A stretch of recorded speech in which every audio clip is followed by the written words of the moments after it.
Thank you very much, Jessica, and good evening, everyone. Really great to be back at Homegrown again. Done quite a few of these events, and they're always good fun. And the way I like to do them is ask a few questions of my own, but I don't like it to be too much of me chattering on. We've got an audience full of young entrepreneurs, also lots of investors, I think, in the room. So I'm expecting excellent questions from all of you later on. So get your thinking caps on. So the title of tonight's event is Start, Scale, and Exit. And I couldn't really think of two better people to have with me to discuss that than Husayn Kassai, one of the UK's most successful young entrepreneurs. I think it's fair to say, having sold Onfido for a huge return for all his investors. Lots of his employees did very well. It's an undisclosed sum, I'm afraid, so we're not going to learn what it was sold for, but I do know that it was for hundreds of millions of dollars. So huge congratulations to Husayn for that success. And we've also got Stephen Page, who's one of the UK's most experienced investors in small businesses, startups, early stage companies, chief executive and founder of SFC Capital. SFC has invested in about 500 early stage companies. Yep. And I think it's fair to say Husayn's Onfido is probably one of the most successful you've had in your career, isn't it, yep. Stephen? Husayn is one of the most popular men in Oxford, because Oxford University was also an early stage investor in Onfido. And he was just telling me that they invested £12,000 and they got a 320 times return, making £4 million on their investment. So let's get started then. First of all, Husayn, why don't you just tell me a little bit about the early stages of the companies? You started it as a student while at Oxford University with your friends, didn't you? Thank you. It's really great to be here. I did. So it goes back to when I turned 10. My parents moved from Iran to the UK, and I remember they struggled to prove their legal identity, whether it was to rent or to open bank accounts, and that kind of stayed with me. So growing up, as I learned more about how people verify their identities, I saw that it's primarily based on using credit bureaus, and that's a very outdated and what I saw to be like a flawed approach.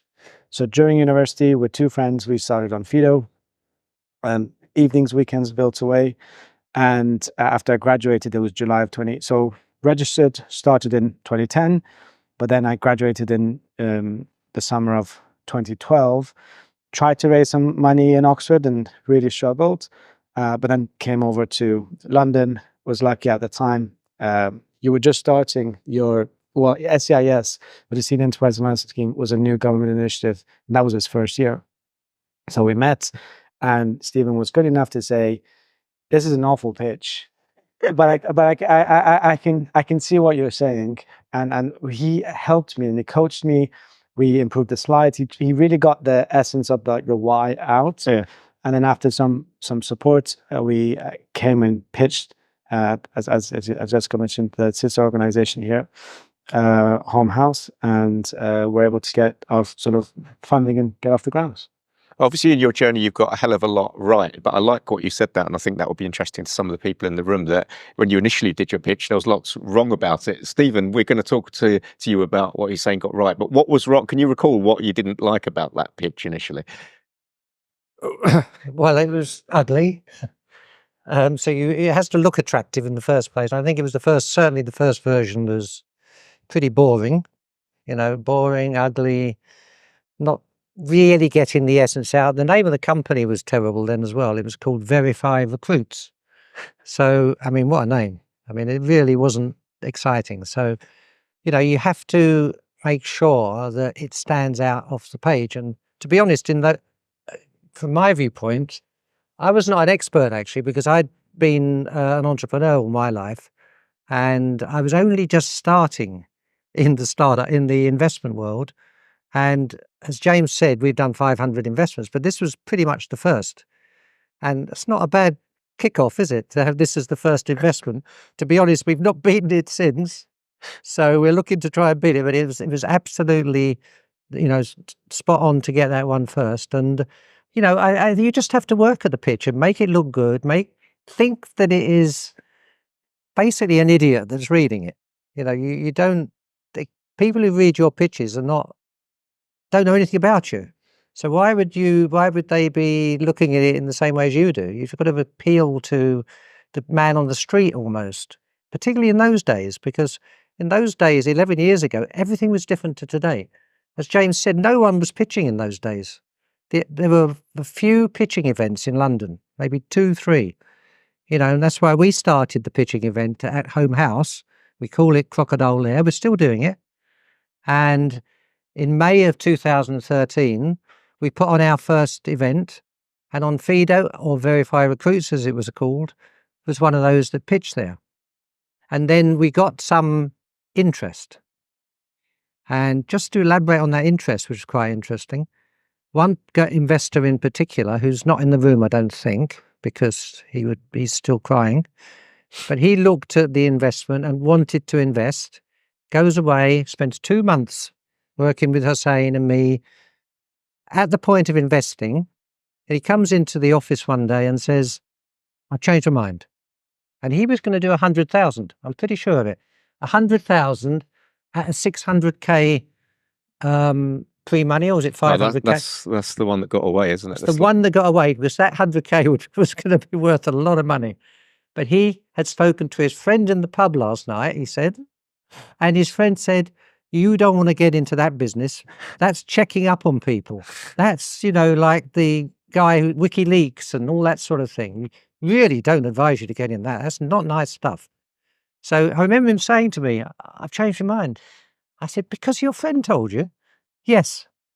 So we went straight back to square one, which was wasting 2 months. We're now in July, I think, late June 2013, July. Luckily, at that Crocodile Lair event had been another investor, a guy called Akash, who is not here tonight because he's in Thailand for the next 5 years. Right? So, for obvious reasons, because he did decide to invest and he put money in. I put a little bit of money in July of 2013, which got the company going. But it took a long time, and there's a lot of lessons to be learnt about the fact that this quality took that long to get the investment. Yes, it was more difficult in those days, but SEIS had come out, and it was an appealing, although no one understood it, it was still an appealing thing. Hussayn, picking up on what Stephen's saying there, what lessons would you pass on to young entrepreneurs about that particular period where you had to have perseverance and you were getting no's and it was a frustrating journey to try and convince investors? What would you say to a young Hussayn about that period? It is important to know that you really only need one yes. So if you know that and you recognize that on average, whether it's 20, 50, 100 no's, you are able to, it's just a numbers game. And that's why you have to approach it that way. It's this kind of training is delivered to those who go and sell at the door, on the doorstep. They're known. Some of the best salespeople in the world, when they were in their universities, actually during the summers, they would go and knock on doors, and they're used to getting that. So that's part of it. And the second is, do not confuse being persistent with being stubborn, because you really have to be receptive and take every grilling from every investor. Try to understand what is real and what is not, and take from what is real and refine your pitch and work. So you are, at the end of your pitching cycle, you should be hopefully far more refined than at the beginning. Stephen, lots of early stage investors talk about that balance between the pitch or the business model they're looking at, and then the team, the entrepreneur, and the qualities they see in the entrepreneur. I don't want to embarrass you saying, but what qualities did you see in him when you met him that thought he might be a good bet? Well, people who know me will know that I will always say the same thing here, which is basically it's all about the people. The pitch is secondary, actually, but the pitch is there just to grab the attention. But the minute you get beyond that and you say, "That's interesting," then it's all about the people. And what Onfido had, unquestionably, was 3 young 23-year-olds working together as a team, with Hussayn as the leader, who had obvious, and maybe a bit later I will talk a bit about his attributes, which I don't want to embarrass him, as you say, but these are the attributes of a top entrepreneur, one of the best. And anyone here who can follow in these footsteps, my God, you've done well. But it's a team that was the really appealing thing. Have a leader who is like Hussayn.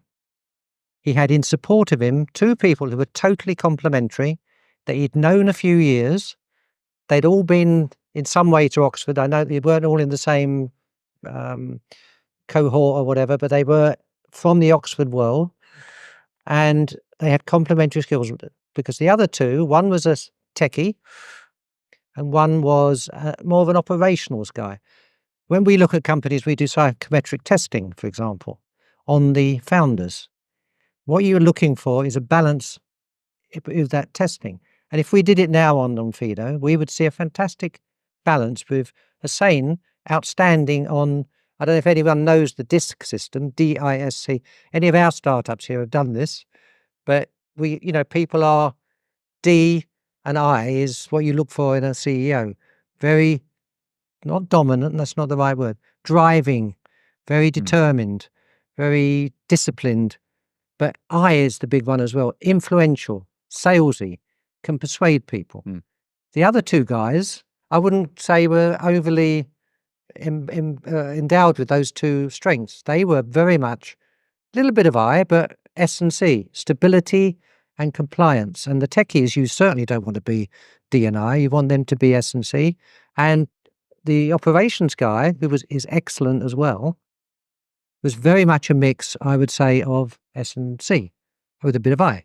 So, and a little bit of D actually as well, probably. But so the team was a very, very good mix. And although we weren't doing psychometric testing in those days, I'm pretty sure if it was done, we'd have seen a fabulous balance of the team. Do you prefer to invest in companies where there's a team of co-founders then rather than a sole founder? Yes, and we have a scoring system, and they score more points if it's a team. They score even more if that team has known each other, worked in some way together before, because my God, it's difficult to work with people. They haven't worked together before. It's the same as not knowing each other, right? So have they worked together? How long have they worked together? Are they complementary? Are the skill sets complementary? So absolutely, that's fundamental to the success of a startup. And you look at the really successful companies, they tend to have that. Husayn, could you tell us a little bit about that? What was it like working with, how important was it to you, I suppose, to have those co-founders around you, particularly around some of the difficult moments of the business? Quite important in that, as Tim says, we definitely wouldn't have gotten to where we are if it hadn't been for it being a really, really great partnership.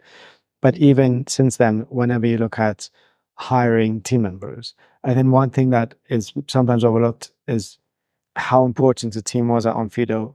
In part, you have every organization, you have people, processes, and priorities.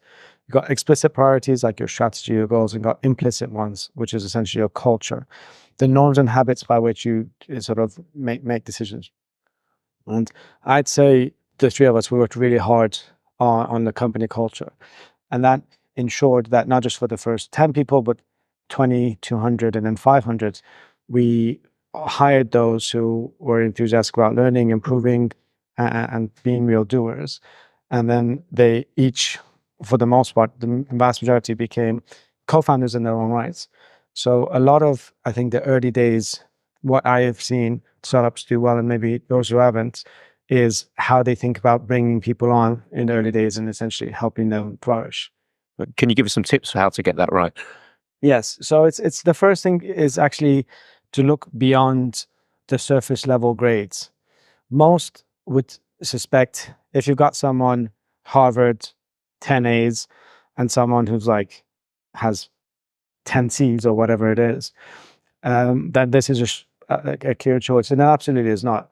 It's startup environments are chaotic, they're uncomfortable, and everyone should aspire to have 10 A's from Harvard. But the fact of it is, if you look beyond the grades, it's like, who is going to be more comfortable in a difficult environment? Who is used to going through adversity over and over again? And all these things. So we got good at, we kind of stopped looking at CVs. We wanted to understand more about the person, what makes them tick.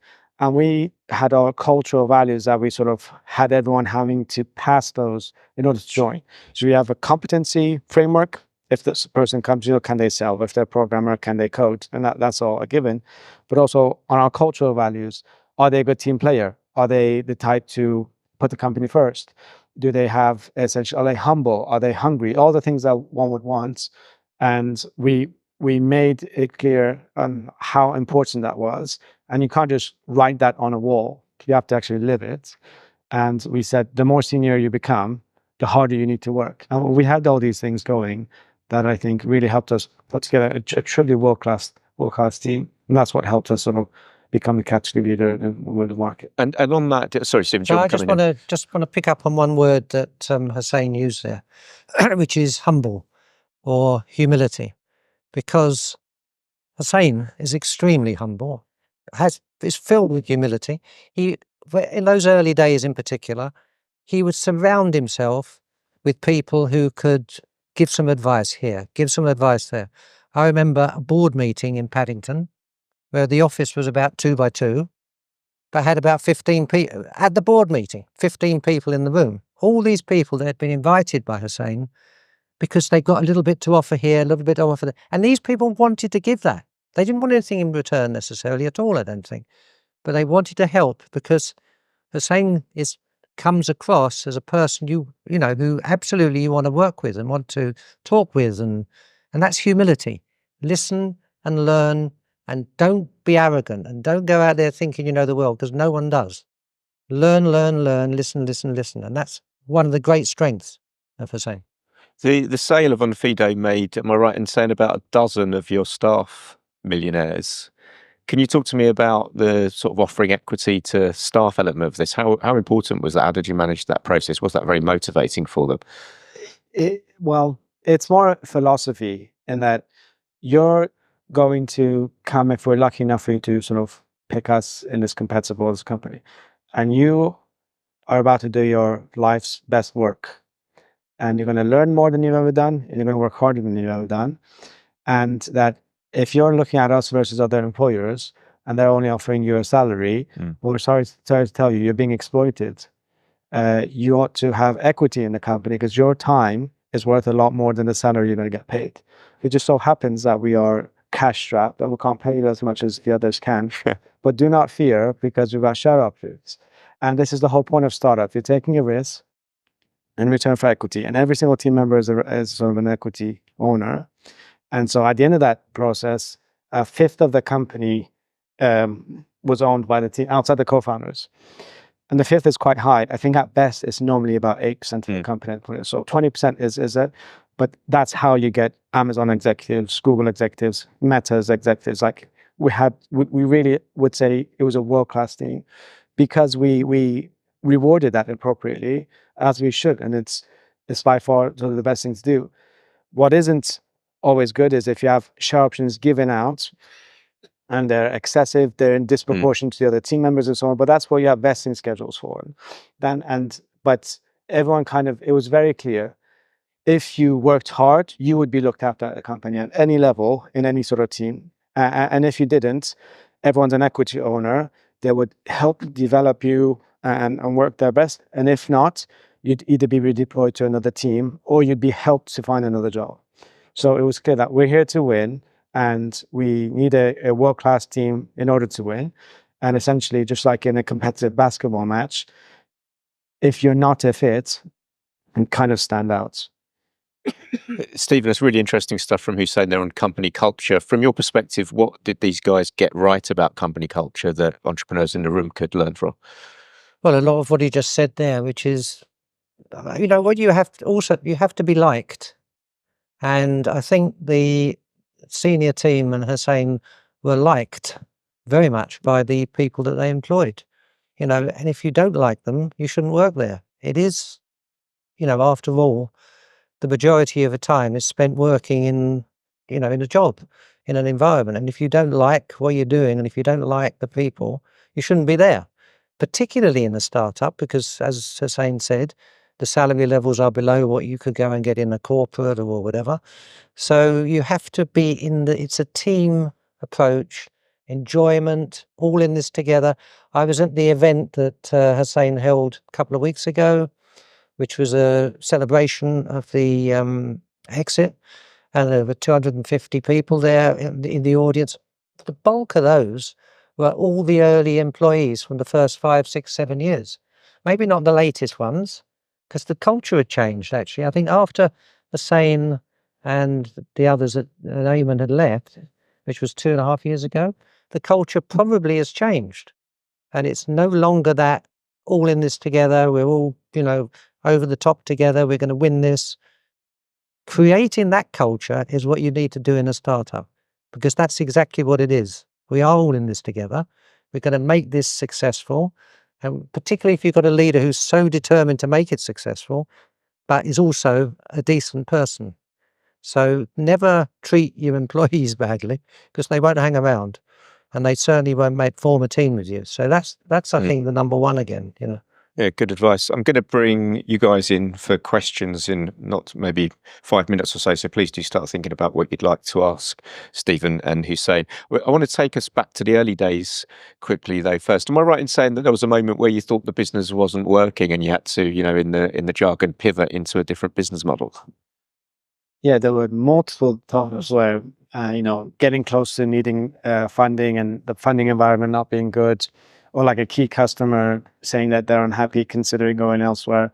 There were a healthy number of times where we would have been close to the edge, you could say. And yeah, so in the early days, we wanted to build an identity product, yet the challenge was you needed ID samples, driving licenses, passports, and not just a dozen, you needed hundreds of thousands to build strong models.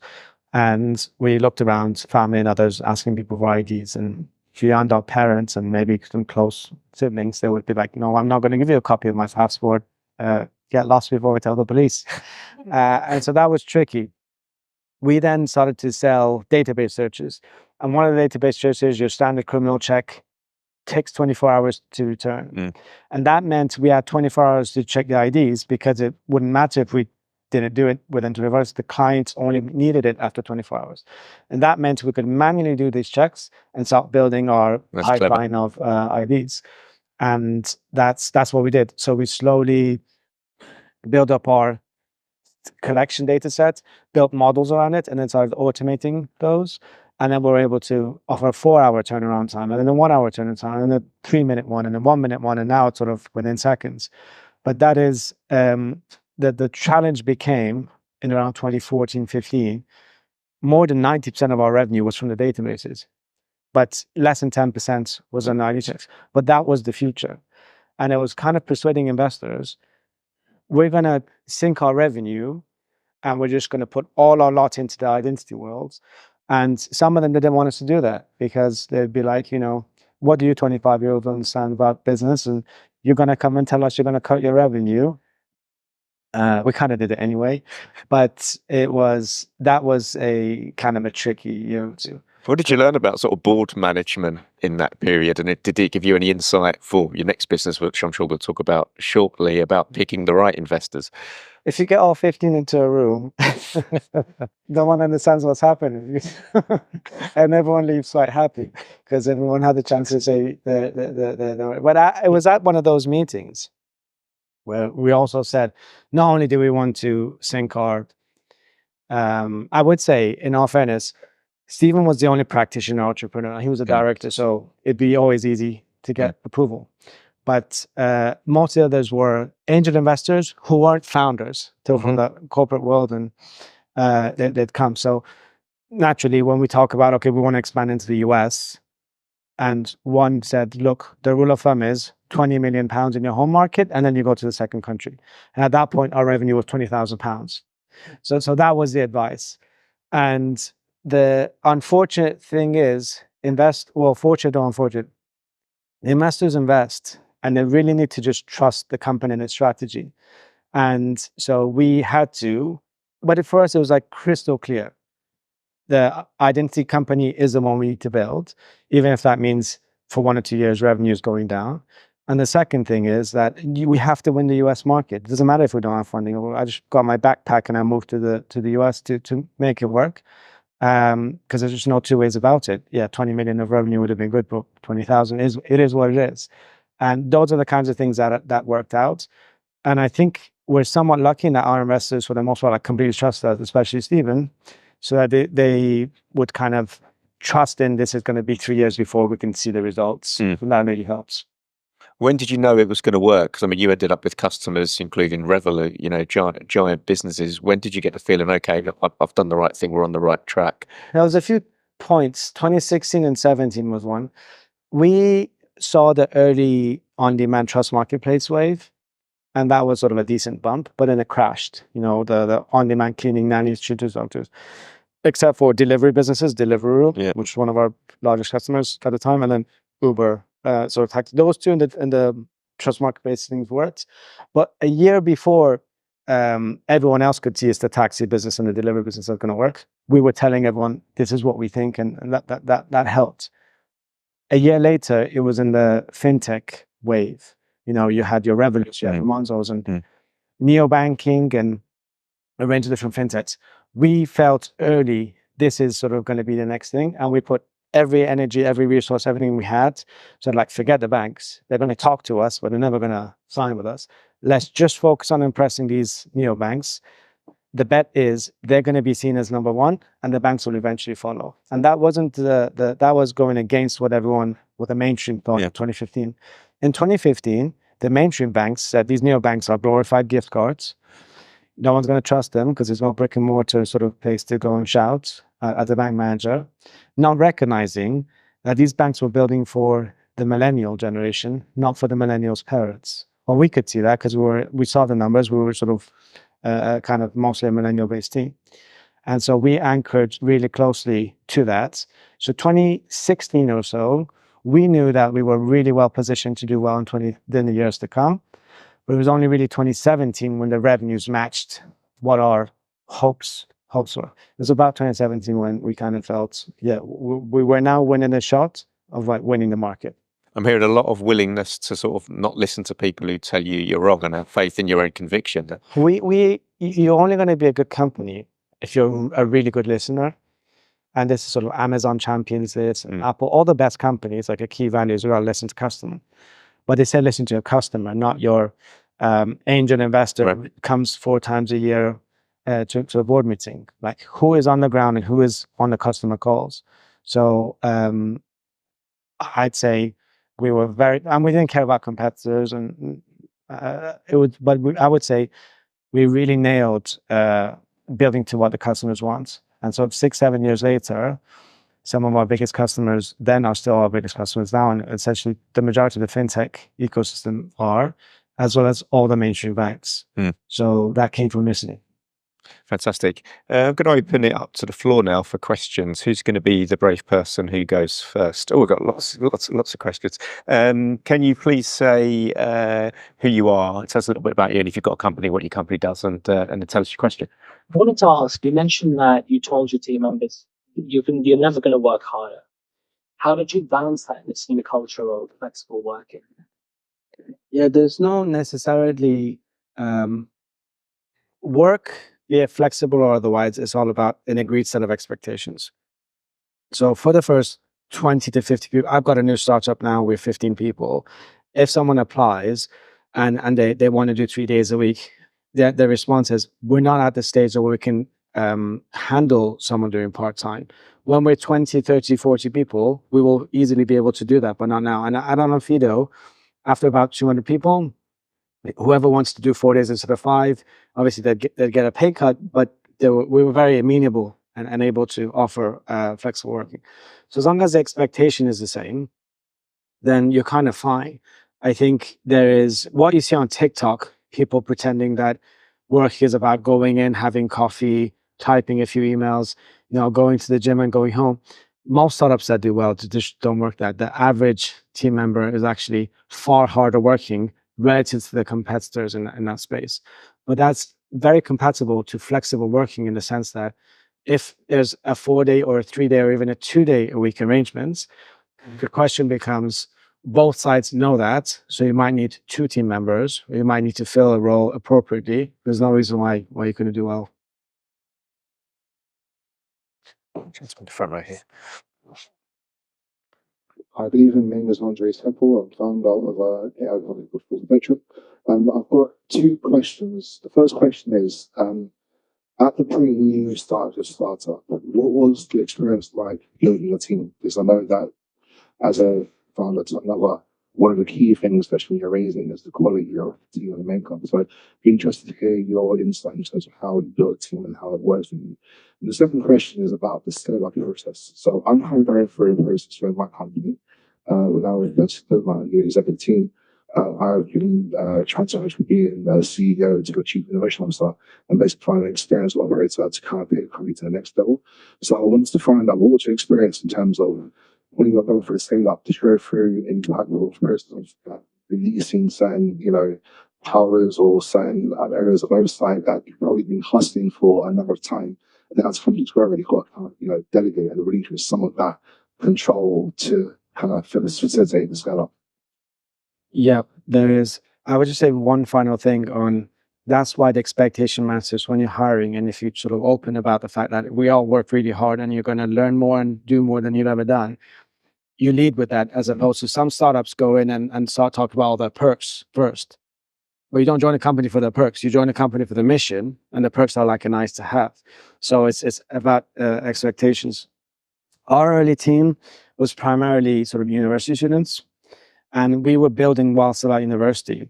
And the great thing at university is that you will never be surrounded by so many unemployed and high potential people. So they're enthusiastic about evenings, weekends, and beyond. And that's why it's a missed opportunity for those who think, let me go to uni, let me stay for 5 years in sort of professional and then start something. That shouldn't be it doesn't have to be the case that way. So early team, we relied a lot on university friends and colleagues who at student societies were with us and were able to sort of, we knew firsthand they were real doers. As far as you scale up, do you delegate? Yes, you got pre-product market fit, and scale. As certain as you go up, and you have to delegate more and more. On the CEO role in particular, if you've structured everything well, the CEO increasingly becomes more about communication, culture, value, vision, and so on, and that's very scalable. Like if you look at technical skills, they might not scale in the same way a CEO could. If there is need for operational support, there's always the ability to bring in a COO or someone similar.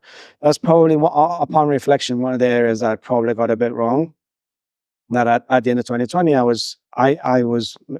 wasn't my view, but I wrongly thought that we're now sort of a unicorn and maybe a grown-up should come and take over. And that, with hindsight, didn't work out as well. Because while I was still there, we were growing 100% year on year on $100 million in ARR. And sort of within a 3-year period, that had dipped to like 10% year on year growth. So I struggle to see why, depends on the circumstances, but a CEO should at any point step aside for someone else due to operational needs. Because with coaching and support, one can scale like over time, but to support and fix for the operational needs, it's just like a top COO. So kind of like what Facebook has and elsewhere, if that answers your question. Great answers and great questions. Thank you. Stephen, can I just quickly bring you in on that? Because really interesting answer from you there, Hussayn. Do you agree with that? Because you do see lots of cases, don't you, where investors will bring in a professional manager, for want of a better word, and move the founder into a different role. Yeah. Well, I think what Hussayn said there is correct. Of course, it depends at what stage you are. So if the company has no traction and has not got anywhere, and therefore that current CEO, who might be the founder, who probably is the founder, realizes that he or she needs to bring in someone more commercially savvy or whatever it might be to enable that company to actually get off the ground, that's one thing. But later, I agree, the CEO becomes more to do with strategy, vision, and not operational. And so, I'm not sure it depends where you are in the cycle. Like, where are you in? Have you got any traction yet, or?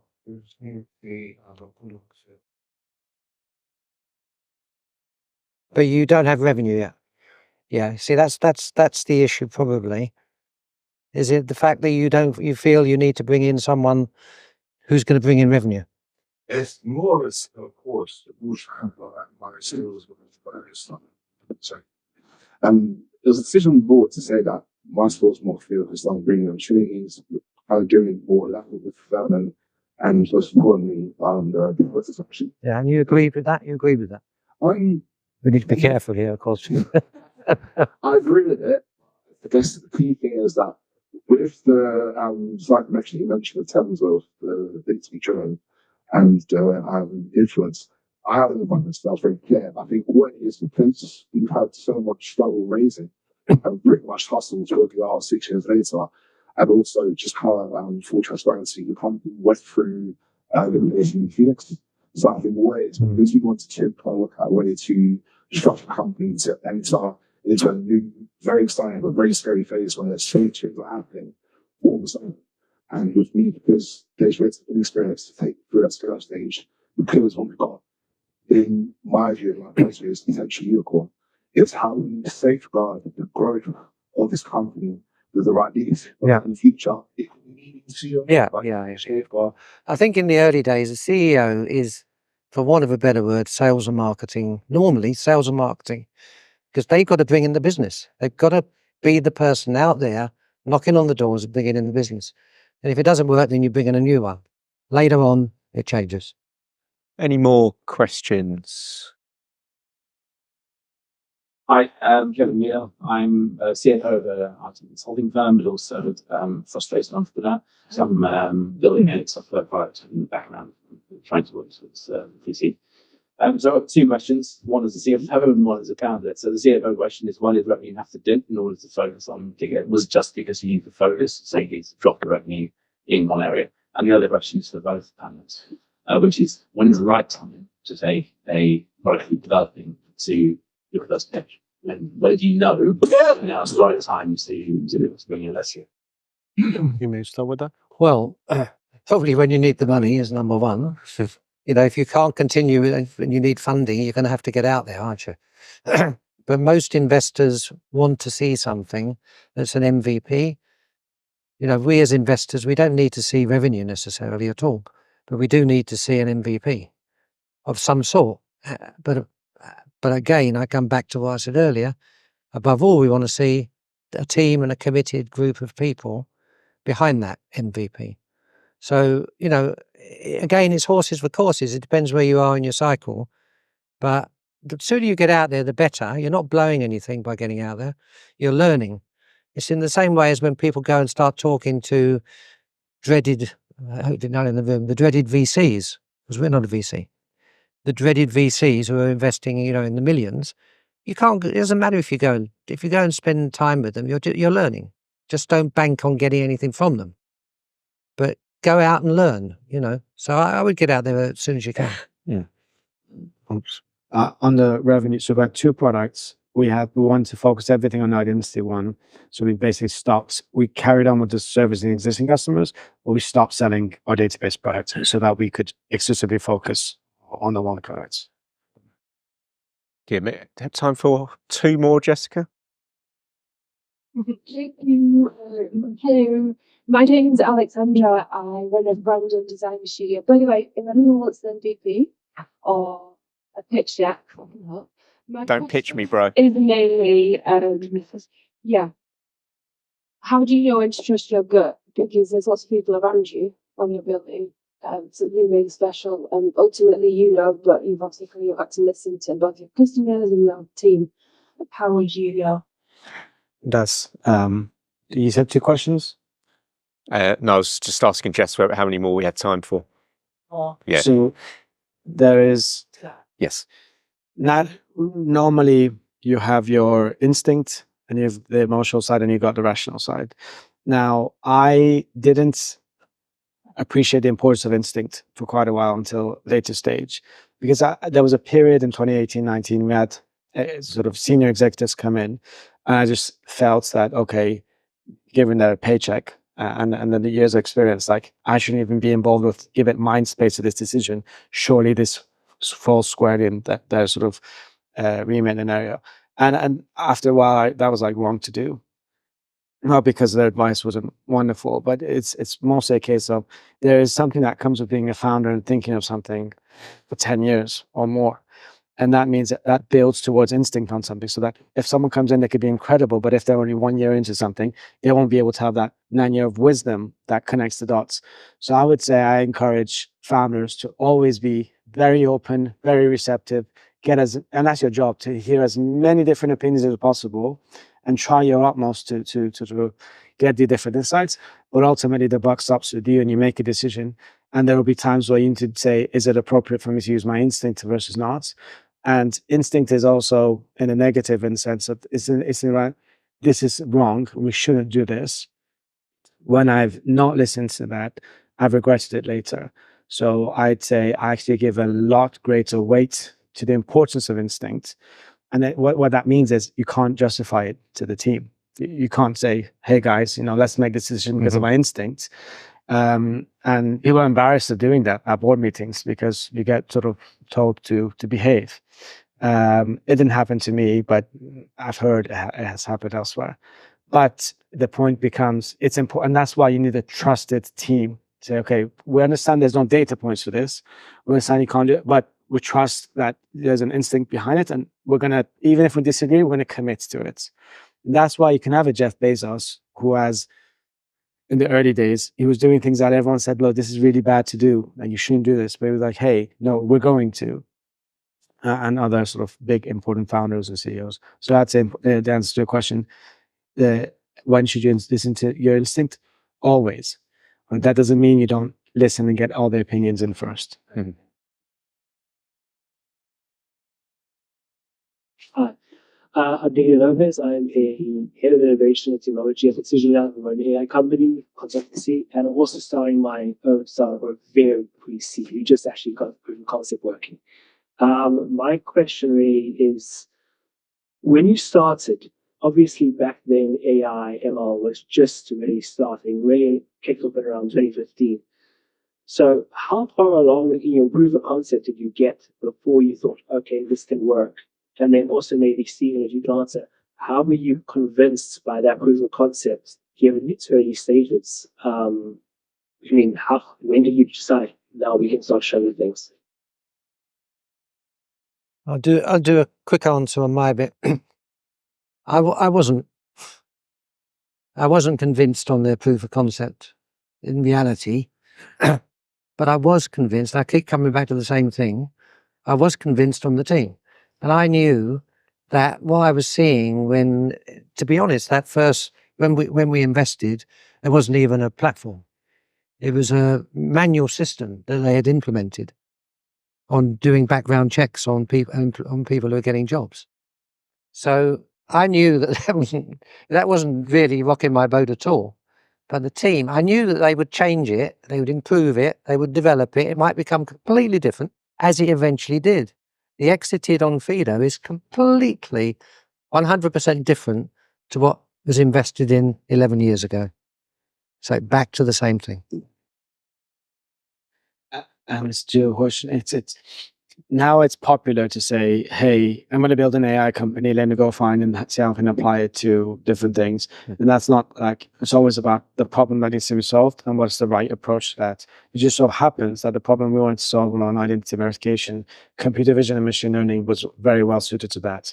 And that was clear to us before we started, because my technical co-founder, his university thesis was around computer vision and machine learning, spotting patterns in passports and or images.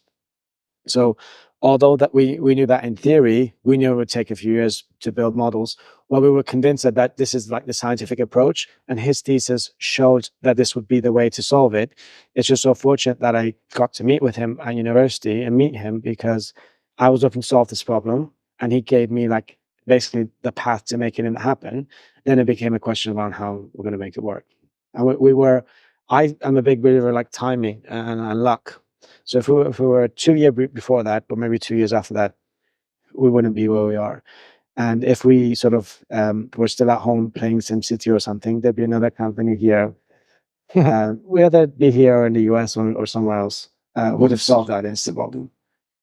Your next business is an AI business, isn't it? So my new one is a Gen AI business, because I think Gen AI will solve a problem that's not been able to be solved prior to Gen AI, which is around delivering personalized learning to every sort of employee.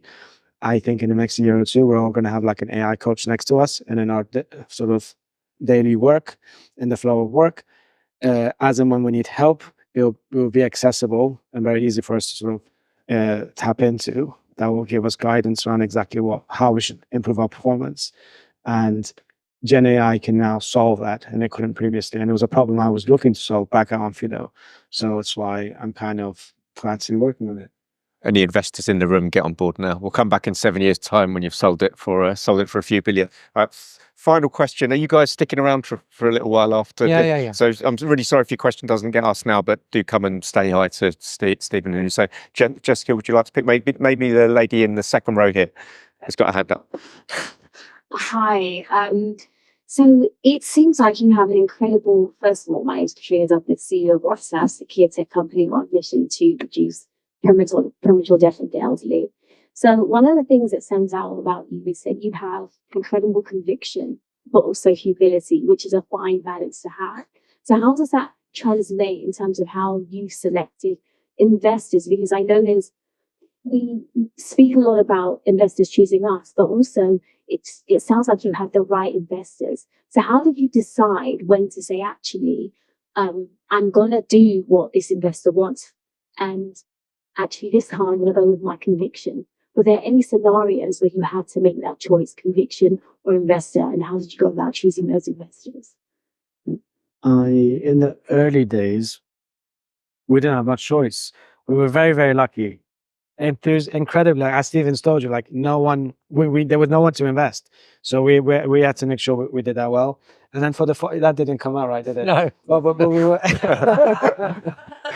It took we were poor bugger was sweet, We met at McDonald's. Yes. But the point being in that there was not an investment scene 12 years ago. That should have started with that. Yeah. And so Star Funding Club invested, and then a few rounds after that, at most we'd have one, if not two choices. So not much, because there wasn't any expectation of us like doing well. And then we did a whole tour of the US in 2015, 2016, and everyone would say, "Oh, great story," but like they wouldn't invest. It's only 2017 and 18 when all that portfolio started using us that they're like, "Holy crap, is this the same company? How are we paying them hundreds of thousands of pounds?" So they saw that this is going to be serious. And then 2018, 19 onwards, we were able to have like more choices and like competitive term sheets and the rest of it. So things are a bit different now.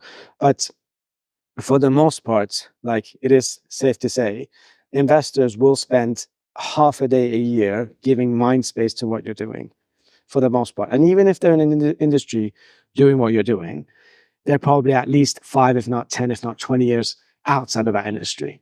And if that industry is being disruptive and changing, arguably some of their mind or thought patterns might be on wrong assumptions.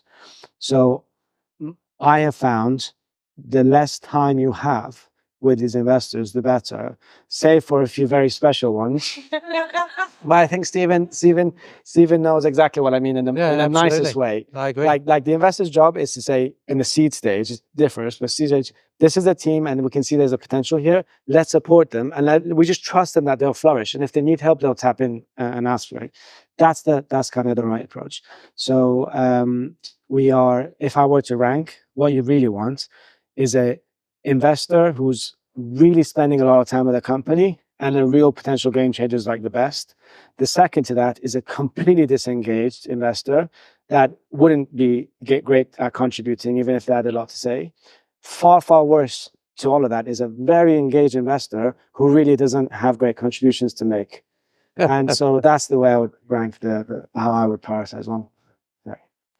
Excellent. Well, thank you both so much, Hussayn and Stephen. Really fascinating and frank discussion and lots of lessons for everyone. I hope everyone found it useful. And thank you to all of you as well for the really fantastic questions. Really enjoyed listening to the questions that you came up with. Can you please join me in a round of applause for Hussayn?